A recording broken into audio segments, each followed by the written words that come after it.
ଖରାଦିନ ଉଦୁଉଦିଆ ଦ୍ୱିପ୍ରହର ବେଳ ପ୍ରଚଣ୍ଡ ସୂର୍ଯ୍ୟ ତାପ ସତେ ଯେମିତି ଧରାପୃଷ୍ଠକୁ ଜାଳି ଦେଉଛି।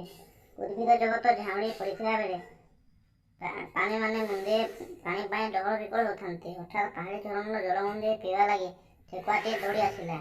ସେ ଶୋଷ ମେଣ୍ଟାଇବା ପାଇଁ ପାଣିରେ ମୁହଁ ଲଗାଇଛି କି ନାହିଁ, ହଠାତ୍ ସିଂହର ଗର୍ଜନ ଶୁଣି ଚମକି ପଡ଼ିଲା। ମୁହଁ ଉଠାଇ ଚାହିଁଲା ବେଳକୁ ଝରଣା ସେ ପାଖରେ ଏକ ବିରାଟ ସିଂହ ଆଖିତଳଟି ତା ଆଡ଼କୁ ଚାହିଁ ରହିଛି। ଏବେ ଠେକୁଆ ପାଣି ପିଇବ କ'ଣ? ଜୀବନ ବଞ୍ଚାଇବା ପାଇଁ ଦୌଡ଼ିଲା। ପଛେ ପଛେ ସିଂହ ବି। ସିଂହ ଖେପାକେ 10 ହାତ ଡେଇଁଲା ବେଳକୁ ଠେକୁଆ ହାତେ। ବିଚରା ଛୋଟ ଜୀବଟି କ'ଣ କରିବ ସେ? କେତେ ବାଧାଇଥାନ୍ତା। ଭାଗ୍ୟକୁ ଗୋଟେ ଗାତ ମିଳିଗଲା। ଜୀବନ ବିକଳରେ ସେହି ଗାତରେ ପଶିଗଲା ଠେକୁଆ। ହେଲେ କ'ଣ ହେବ? ବିପଦ କ'ଣ ତାର ପିଆ ଛାଡ଼ୁଛି, ସେ ରକ୍ଷା ପାଇବ? ଗାତ ଭିତରେ ପଶୁ ପଶୁ ଠେକୁଆ ଦେଖିଲା ତା ଭିତରେ ବିଲୁଆଟିଏ ଅଛି। ଠେକୁଆକୁ ଦେଖି ବିଲୁଆ ଭାରି ଖୁସି ହୋଇଗଲା। ଭାବିଲା, ବାହା ଭାରି ମଜା ହେବ। ଯେତେବେଳେ ଘର ଭିତରକୁ ଏକ ସୁଆଦିଆ ଶିକାରଟିଏ ପଶିଗଲାଣି, ଏଇଟାକୁ ଖାଇ ଆରାମରେ ଶୋଇଯିବି। ଆଉ ବାହାରେ ଶିକାର ଖୋଜିବି କାହିଁକି? ଏଣେ ବିଲୁଆକୁ ଦେଖି ଠେକୁଆ ଭୟରେ ଥରୁଥାଏ। ସେ ବିଲୁଆ କୋଳ ରକ୍ଷା ପାଇବ କିପରି ମନେ ମନେ ଭାବୁଥାଏ। ଭିତରେ ବିଲୁଆ, ଗାତ ମୁହଁରେ ସିଂହ। ସେ କ'ଣ କରିବ? ଠେକୁଆ ମୁଣ୍ଡକୁ ହଠାତ୍ ଏକ ବୁଦ୍ଧି ଜୁଟିଗଲା। ମନରେ ସାହସ ବାନ୍ଧି ଠେକୁଆକୁ ଦଣ୍ଡବତ କରି କହିଲା, ଯାହା ହେଉ, ବହୁତ ବାଟ ବୁଲି ବୁଲି ଆପଣଙ୍କୁ ଖୋଜି ଖୋଜି ନ ପାଇ ନିରାଶ ହୋଇ ପଡ଼ିଥିଲି।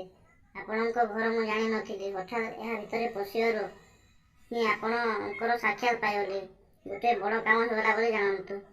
ମୋତେ ବଣର ଜୀବଜନ୍ତୁ ଆପଣଙ୍କ ପାଖକୁ ପଠାଇଛନ୍ତି। ଠେକୁଆର କଅଁଳିଆ କଥାରେ ବିଲୁଆର ଛାତି କୁଣ୍ଠିମୋଟ ହୋଇଗଲା। ଭାବିଲା, ଠେକୁଆ ନିଶ୍ଚୟ ମୋ ଭଲ ପାଇଁ ବୋଧେ ଆସିଛି, ନ ହେଲେ ସେ କାହିଁ ମୋ ଗାତରେ ପଶିଥାନ୍ତା। ତହୁଁ ସେ ପଚାରିବାରୁ ଠେକୁଆ କହିଲା, ଆଜ୍ଞା, କଥା କ'ଣ କି? କାଲି ସିଂହ ଆଜି ହଠାତ୍ ମରିଗଲେ। ତେଣୁ ଜଙ୍ଗଲରେ ସମସ୍ତ ପଶୁ ସଭା କରି ରାଜା ହେବା ଲାଗି ଆପଣଙ୍କ ଭଳି ଜଣେ ବୁଦ୍ଧିଆ ପଶୁକୁ ଠିକ୍ କରିଛନ୍ତି। ଏବେ ଠେକୁଆର ଖୋସାମଦିଆ କଥା ଓ ରାଜା ହେବାର ଲୋଭ ବିଲୁଆକୁ ସତେ ଯେମିତି ପାଗଳ କରିଦେଲା।